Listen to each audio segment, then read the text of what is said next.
Can you imagine a country completely reinventing itself in just one person's lifetime?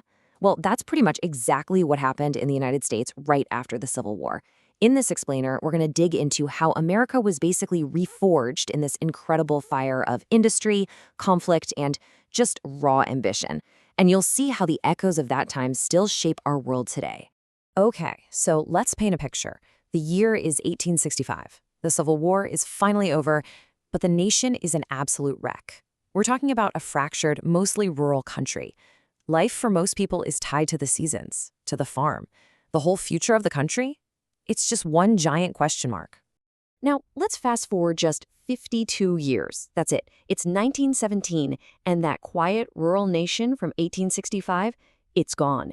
In its place is an industrial giant, the #1 economic powerhouse on the planet, buzzing with the sound of steel mills, crisscrossed by railroads, and running on what seemed like a bottomless supply of resources. It's truly one of the most mind-blowing transformations in all of history.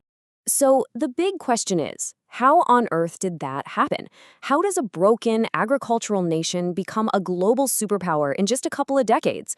Well, that is the story we're about to tell, a story that was both brilliant and brutal, and one that really gets to the soul of modern America.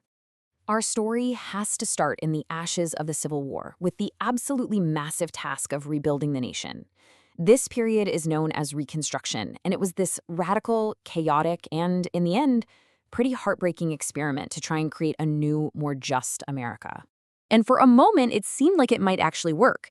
In this incredible burst of progress, 3 huge amendments were added to the Constitution. The 13th, it abolished slavery, period. The 14th granted citizenship and equal protection under the law. And the 15th gave Black men the right to vote. I mean, these were revolutionary changes. But that new dawn didn't last long.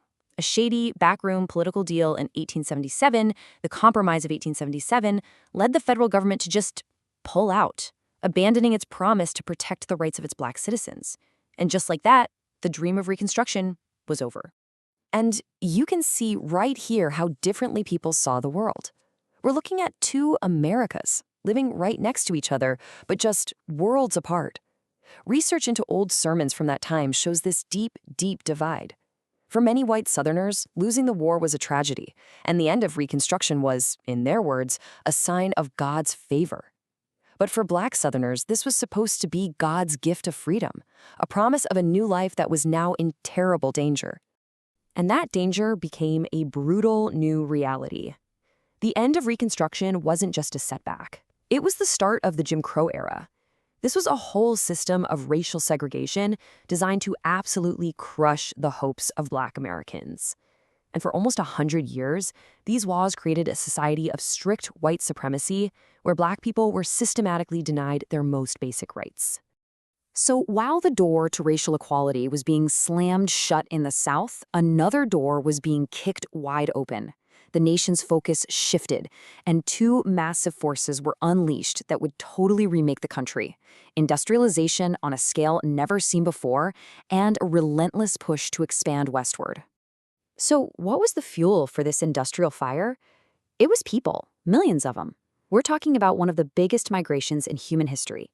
27.5 million people came to America between 1865 and 1918. They provided the labor, the muscle, for the factories, the mines, and the railroads that were popping up everywhere. And just look at this. It's not just about travel times. It's about the very fabric of time and space being compressed. Before the Transcontinental Railroad, if you wanted to get from New York to San Francisco, you were looking at a 6-month journey. After 1869, 6 days. That railroad, that iron ribbon, it didn't just connect the coasts. It opened the floodgates for a massive wave of settlement in the West. And boy, did they settle. People were drawn west by the promise of free land from things like the Homestead Act, and the railroads made it possible to get there. As you can see, the number of farms in the country literally tripled. Those vast open prairies were transformed into the nation's breadbasket, feeding this booming country. But here's the thing. This new America was a land of incredible extremes. For all the glittering progress on the surface, there was this dark, ugly underbelly of poverty, corruption, and just constant conflict. This was the Gilded Age, a time of unbelievable wealth right alongside unbelievable misery.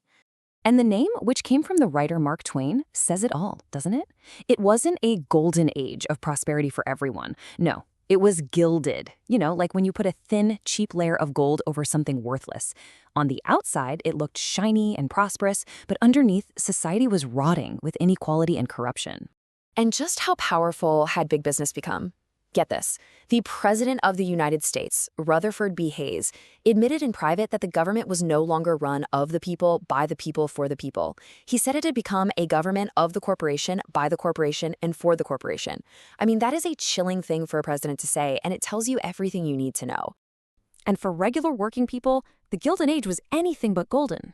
It was a time of brutal work, and when they tried to stand up for better pay or safer conditions, they were often met with violence. The streets literally ran with blood during things like the Great Railroad Strike. And horrible tragedies like the Triangle Shirtwaist Factory fire, where 146 workers died, well, they were a terrifying reminder of the human cost of all this corporate greed. Meanwhile, in the South, things were going from bad to worse. This period is often called the nadir, or the absolute lowest point of American race relations.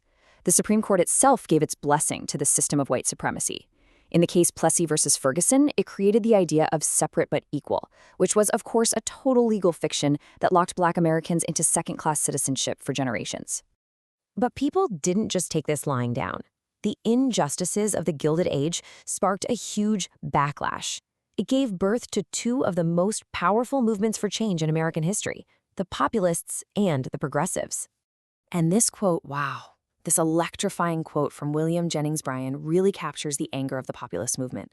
The populists were mostly farmers and people in debt, and they felt like the whole system was rigged against them by big banks back east. The cross of gold he's talking about, that's the gold standard, a policy they believed was strangling them financially. Bryan turned an economic debate into a full-blown moral crusade. Now, following the populists came the progressives, who were more of an urban middle-class movement. And they had a huge agenda.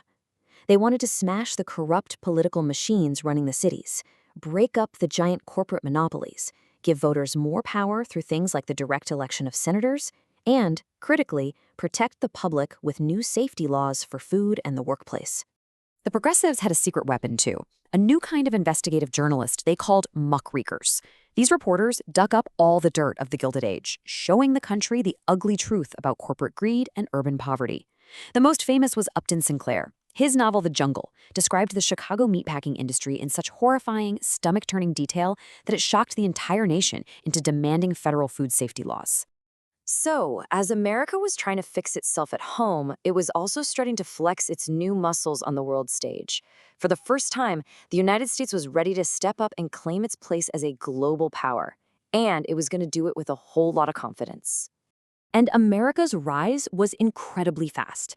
In 1898, it won what one diplomat called a splendid little war against Spain. And suddenly, the U.S. had an overseas empire with places like Puerto Rico and the Philippines. Then you have President Teddy Roosevelt with his big stick diplomacy, basically saying America could intervene anywhere in Latin America it wanted to. And the Panama Canal? That was the ultimate symbol of America's new power in the world. So let's just pause and take that all in. In a little over 50 years, a nation that was completely shattered by a civil war rebuilt itself from the ground up into a global industrial giant. It is an absolutely incredible story of energy, invention, and ambition. It's almost the definition of the American story itself. But here's the final thought. The Gilded Age might be over, but its legacy is everywhere. The fights from that era, fights over massive economic inequality, about the power of corporations, about racial justice, and about what democracy really means, sound familiar, don't they? It leaves us with this one kinda haunting question. Are we still fighting the same battles that started over a century ago?